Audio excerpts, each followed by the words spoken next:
Moving along now, we're going to invite up Geeta from Agri-Team Canada, and we look forward to paying attention to your presentation as well. Thank you, Jordan. My name is Geeta Tucker, and I'm CFO, Chief Financial Officer for Agri-Team Canada.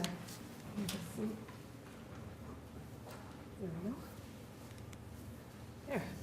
So a little bit about Agri-Team. Agri-Team was founded in 1986, and our head office is in Calgary. We're celebrating 30 years of being in business this year. And we've got offices in Calgary, that's the head office, an office in Gatineau, so that we're close to some of the development work that happens in the Ottawa area.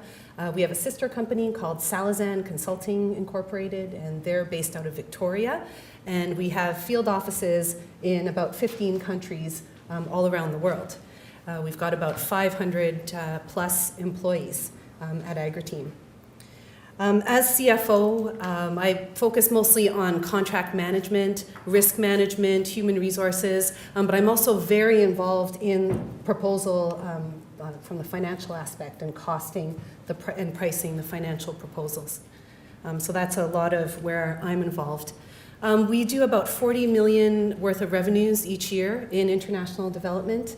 And we've implemented about 150 projects for various IFIs over our 30 years of being in business.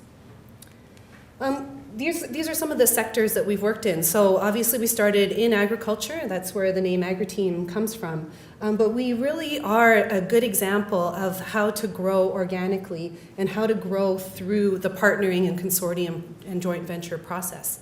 So for example, we've worked in education, health, governance, legal reform. Way back when, when we were branching out away from agriculture and getting into education, I think employee number 6 was Gail Turner. She was our first vice president, and she really introduced us to the education sector. She was an education specialist. She came from World University Services, WUSC.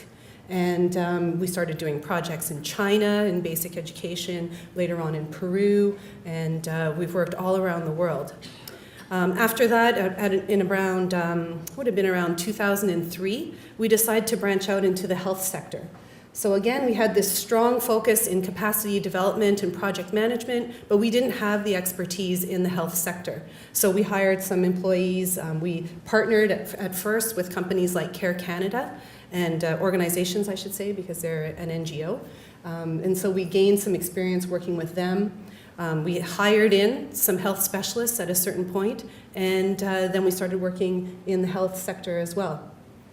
At around 2007 or 2008, we decided that we could bid on some legal reform projects. And so we hired an employee, Alison Redford. She was our legal expert, and she helped us branch into some of the legal reform projects, and we ended up doing some work in Vietnam. Agri-Team was the last company that Alison worked for before she went into politics. So that was part of our firm's history as well. So lately, we've been doing a lot of work in technical vocational sectors. We're getting involved in resource management, mining as well. In Ukraine, we're doing a lot of work working with the new government and helping that new government get established there. And again, we're partnering with different organizations and hiring in experts like anti-corruption experts, for example, and they're helping us get involved in those sectors. Here's a snapshot of the different countries that we've worked in around the world. So we've really covered a lot of the globe, all the major continents, and it's been quite an exciting time for our company over the 30 years. Our background in working with the IFIs, we've done background studies, monitoring and evaluation, but we're mostly involved in implementation types of work, technical assistance, capacity development. That's really the focus of our firm, and that's really been our core pillar of the type of work that we've done. We've done some work with Russia in media work.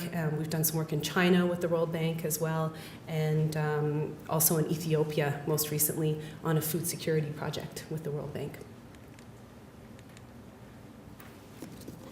So I'd like to just take a moment. We've had a pretty decent record of success working with the IFIs, and I wanted to share a couple of success stories and ways that we've been successful in the work that we've been doing. And I'd like to approach that by looking at the components of a proposal and to give you some examples of how to be successful and to share some stories and ways that we've been successful in the past. So a proposal or a bid has 4 major components to it. It's got organizational experience. So what have you done as a firm? What's your firm or your organization's resume per se?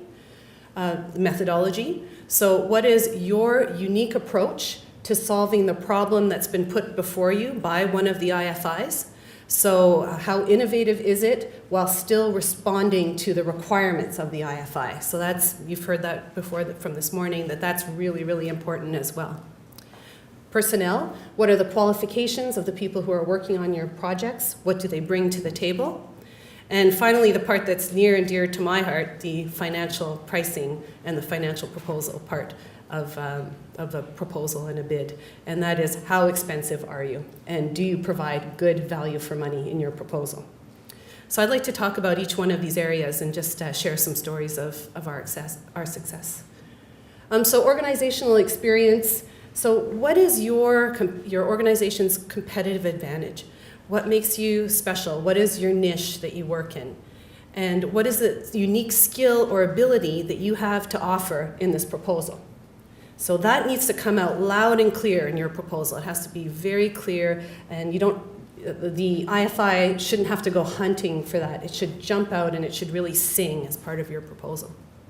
Now, you won't have every requirement covered in an IFI, and that's where partnering really, in an IFI bid, and that's where partnering, as you've heard many times already today, becomes very, very important. And so you can make up for the gaps in your experience by partnering with different organizations.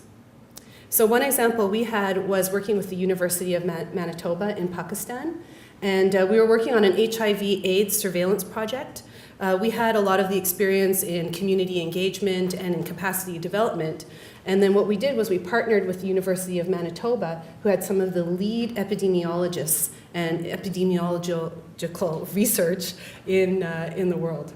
And so they brought so much to the table as part of that bid, and they were recognized as a leading expert in the world. And we were able to gain a lot of points on that side from the technical perspective, and then we brought the experience in capacity development, and that ended up being a very successful bid for us. So over the years, we've partnered with a lot of different organizations. And these are really the international and Canadian partners. So AMEC, we did some environmental work with them in China. Centerra, we did some mining work in Mongolia with them. Federation of Canadian Municipalities, we were on a governance project with them in the Philippines.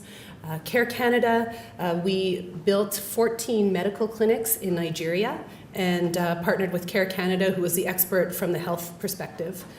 WUSC, we did some education work, and so on. We've partnered with universities, mentioned the University of Manitoba in the example before. And so these are examples of partners that we've worked with from a Canadian perspective.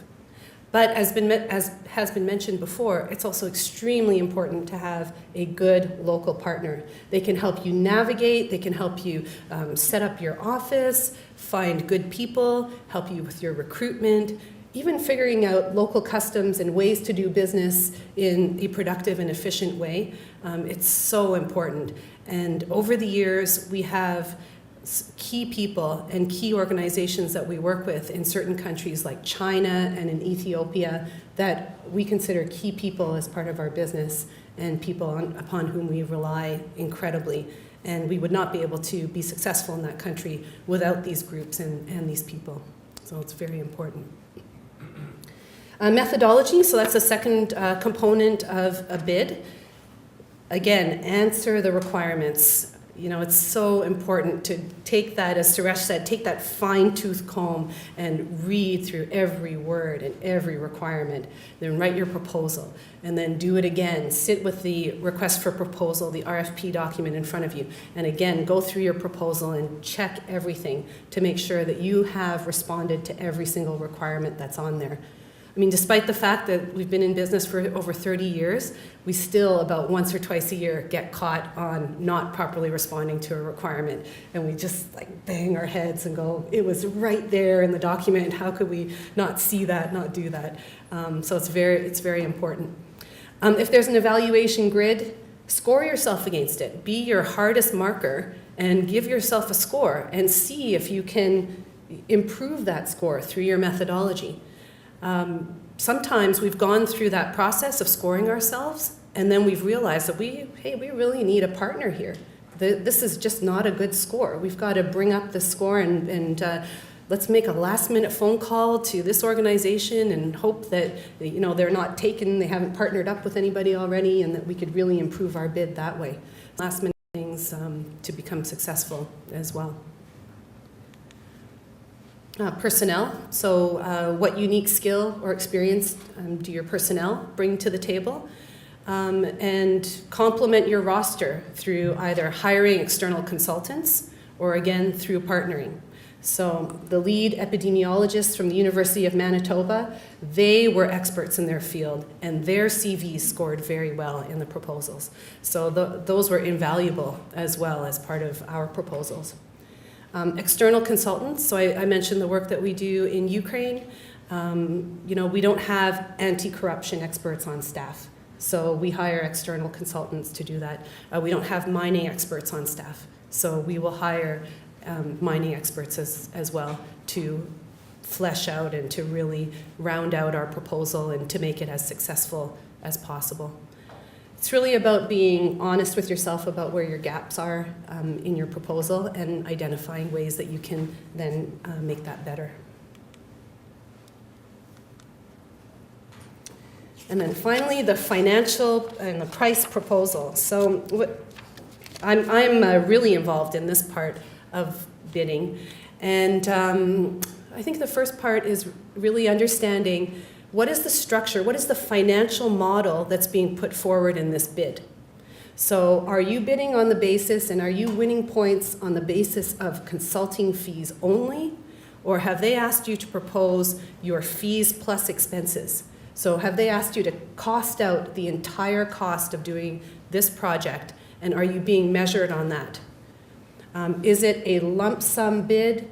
Or are there different components of this pricing model that you need to understand? So it's absolutely key that you understand the type of financial model that's being put forward in the request for proposal.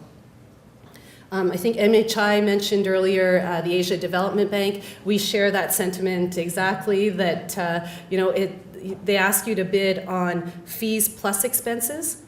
Well, if you're already in Asia, you've already saved hundreds of thousands of dollars on airline tickets, and we just find that we can't be competitive in that environment at all. So I don't know if there's a move to change that, or if there's going to be a shift in the way that the proposals are scored from a financial basis, but it's not working for us right now with the Asia Development Bank.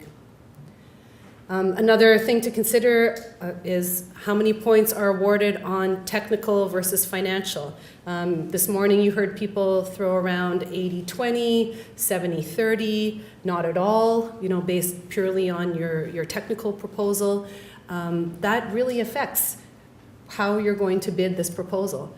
If it's a 70 on the technical and 30% on the financial, then you might feel that you have to bid a more cost-effective bid because the stakes are higher on the financial. And if you bid too high, you have that much more to lose. So that's one aspect that you need to consider as well. But in the end, I find as CFO, it comes down to this gut feel. How confident are you about the strength of your proposal? Do you feel, in looking around the room at your competitors, do you feel very strongly? If you do, go hard on the financials. If you feel like you're not really sure about it, then you might go a little bit cheaper. And we've flip-flopped, sleepless nights, all these things, and have we bid too high, and then we change it at the last minute, and we often change that financial number all the way up to the morning of submitting the bid. So we never really know until the results come in, but that's the gut feel part of it. So that's a little bit of the story of AgriTeam and some examples of our successes in the different components of proposals. And I guess I'll turn it over to you now, Jordan. Thank you.